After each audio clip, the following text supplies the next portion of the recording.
Всем привет, это Александр и канал «Читаем для вас». Прочитал книгу легендарного Стивена Кови «7 навыков высокоэффективных людей» и сделал на нее обзор.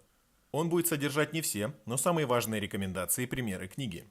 Информация для тех, для кого это видео первое в серии обзоров «7 навыков высокоэффективных людей». На книгу будет два варианта обзора. Вы смотрите вариант «Книга по блокам». Вводная часть и 7 навыков. Навык пятый «Сначала стремитесь понять, а потом быть понятым». Некоторые люди могут давать советы, не погружаясь и не понимая проблемы, стоящей перед получателем совета. Иногда мы стремимся к тому, чтобы в первую очередь поняли именно нас. Поэтому время от времени и слушаем не с намерением понять, а с намерением ответить. Большинство людей в коммуникации либо говорят, либо готовятся говорить.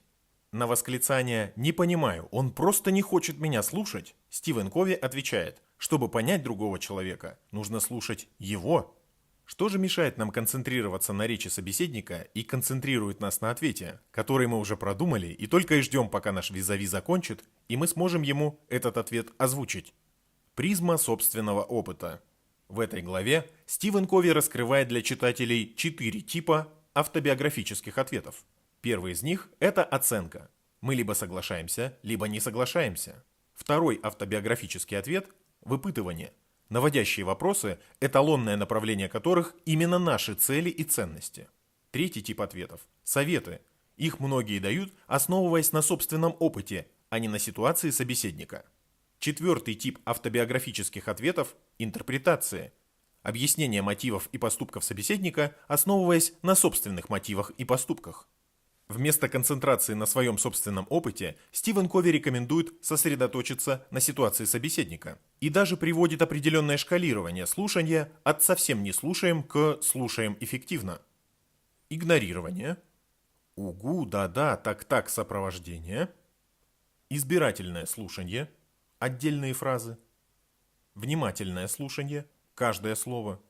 И эмпатическое слушание. Эмпатическое слушание требует от нас фокусировки внимания на позиции, мировоззрении, системе представлений, чувствах собеседника. Эмпатия и симпатия не синонимы. Симпатия – это форма согласия, оценки.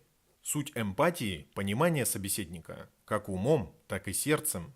Поэтому и базироваться эмпатия может не на технике, а на искреннем желании понять. Тем не менее, и техническую сторону эмпатии автор описывает конкретным алгоритмом. Первая стадия – повторение содержания. Эту часть эмпатического слушания часто называют техникой активного слушания. Вторая стадия – перефразирование содержания. Это выстраивание логической цепочки причинно-следственных связей в услышанном. Третья стадия – отражение эмоций. Пытаемся понять и озвучить, что чувствует наш собеседник. Четвертая стадия – сочетание второй и третьей. Это построение логической взаимосвязи между описанной собеседником ситуацией и эмоциями, которые он испытывает. Можете представить себе доктора, который говорит своему пациенту: «Я ужасно тороплюсь, у меня нет времени на диагноз, попейте-ка пока вот это». Абсурд? Эмпатическое слушание, как и первичное обследование, требует времени, но его количество несопоставимо с тем временем, которое может уйти на исправление последствий неэффективного слушания. Чтобы придерживаться стратегии «выиграл-выиграл», нужно не только понять, но и быть понятым. Стивен Кови рекомендует переходить к аргументации только после подтверждения, что мы правильно понимаем позицию собеседника. Опишите отстаиваемую оппонентом позицию ярче, чем это сможет сделать он сам. Покажите, что вы прекрасно понимаете его интересы, и только после этого четко и логично аргументируйте свою просьбу. Такой подход эффективен и в быту, и в бизнесе. Ведь вы можете выделить время для общения с женой или мужем, с детьми, с друзьями, с коллегами, клиентами и поставщиками. Наладьте надежную обратную связь. В этой главе Стивен Кови приводит несколько практических рекомендаций. В обзор попали 4 из них. Первая рекомендация – вспомните, в отношениях с кем из ваших знакомых имеет место недопонимание и недоверие. Запишите, как, на ваш взгляд, он видит определенную ситуацию. Во время следующей коммуникации слушайте его точку зрения внимательно, а затем попытайтесь сопоставить услышанное со своими записями. Насколько верны оказались ваши предположения? Рекомендация вторая. Расскажите об эмпатии кому-либо из своих близких. Сообщите, что собираетесь научиться по-настоящему слушать других людей. и попросите через неделю оценить ваши успехи. Третье. Когда у вас появится возможность понаблюдать за общающимися людьми, попробуйте послушать их глазами. Какие эмоции они выражают не на словах. Четвертая рекомендация. Постройте вашу следующую презентацию на базе эмпатии.